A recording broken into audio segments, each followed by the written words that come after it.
Assalamualaikum warahmatullahi wabarakatuh. Yang saya hormati dan saya muliakan Bapak Ibu, Pak Menteri beserta Pak Wamen jajaran Kemenhaj.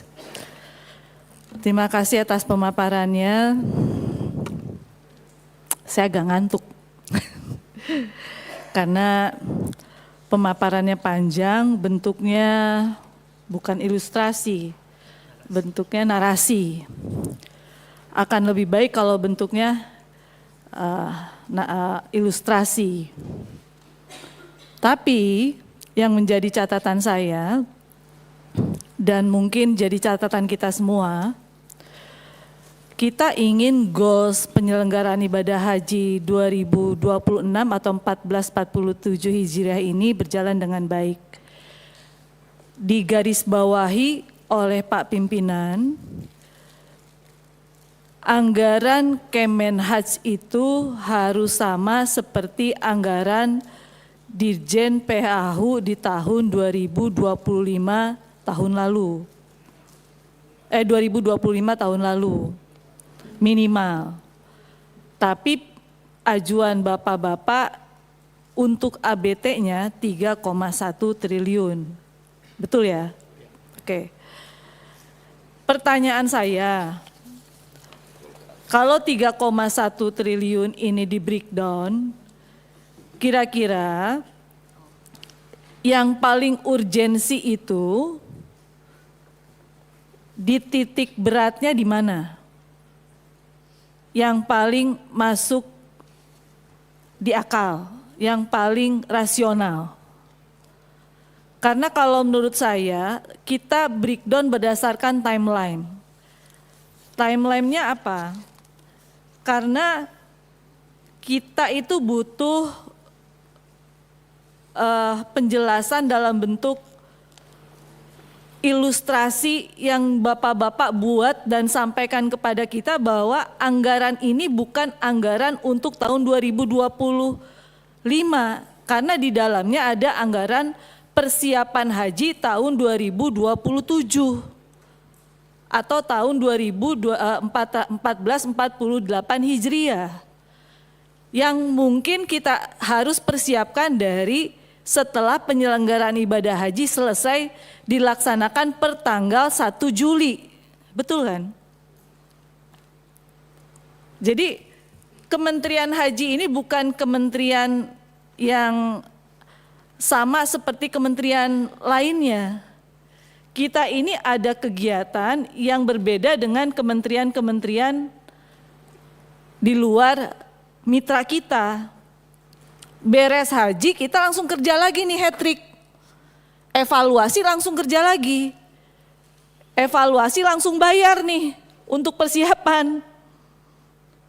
Gitu kan? Maka tadi saya bilang saya agak ngantuk gitu loh. Karena bentuknya narasi, bukan timeline. Coba kalau tadi Gus Irfan jelaskan dalam bentuk timeline, mungkin kawan-kawan langsung sadar, oh iya, di bulan sekian kita harus langsung bayar nih DPR.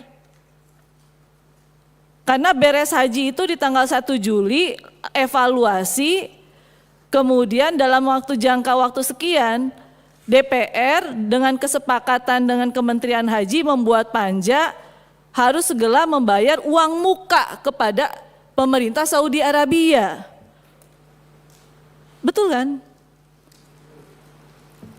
Dan yang namanya penyelenggaraan ibadah haji itu bukan hanya dilaksanakan di luar negeri, persiapan di dalam negerinya pun harus dilaksanakan dengan pelibatan Kanwil maupun Kementerian Agama yang ada di daerah.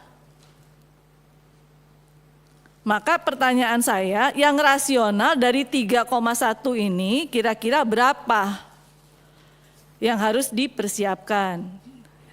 Nah itu yang sangat yang sangat penting. Yang berikutnya lagi catatan saya sebetulnya mendukung Pak Pimpinan. Kenapa? Karena di luar ini SDM itu penting Pak Menteri. Bapak menyampaikan kepada kami, kita masih kurang orang. Pertanyaan berikutnya adalah kita ini kan masih di beberapa daerah sifatnya masih akan mengevaluasi kinerja Kanwil maupun Kemenak kabupaten kota. Setelah penyelenggaraan haji itu selesai, apakah mereka masih bisa bekerja sesuai dengan keinginan Kemenhaj apa belum? Kalau kayak begini terus kan artinya SDM itu masih mau dipertahankan apa tidak? Sementara yang tadi disampaikan oleh Pak Wamen, kita masih membutuhkan SDM yang akan direkrut baru, betul nggak? Dari ya 7.000 loh bahkan gitulah. Nah artinya DPR ini masih membutuhkan roadmap yang jelas dari Kementerian Haji. Saya sih nggak akan bicara yang panjang lebar, tapi kalau bentuknya kayak begini pimpinan, rasanya kita masih butuh 1 hari memperbaiki kepada Kemenhaj bentuk pelaporannya agar kita bisa serius melakukan pendalaman, apakah bentuknya FGD gitu kan, agar bisa lebih detail. Karena kalau kayak begini saja, saya terus terang masih kurang puas gitu. Nah karena di dalam pemaparan dari Kementerian Haji, ini catatan saya banyak banget, sampai saya tadi waduh, PR-nya banyak banget. Di sini disebutkan finalisasi jadwal penerbangan haji tahun 2026, persiapan penyediaan transportasi udara tahun 2027. Pertanyaannya, finalisasi jadwal penerbangan haji 2026, kira-kira persiapan untuk dengan maskapai sendiri, Bapak-Bapak kan belum menyampaikan kepada kita nih. Garuda dengan Saudi Arabia bagaimana nih konkretnya? Persiapan kloternya bagaimana?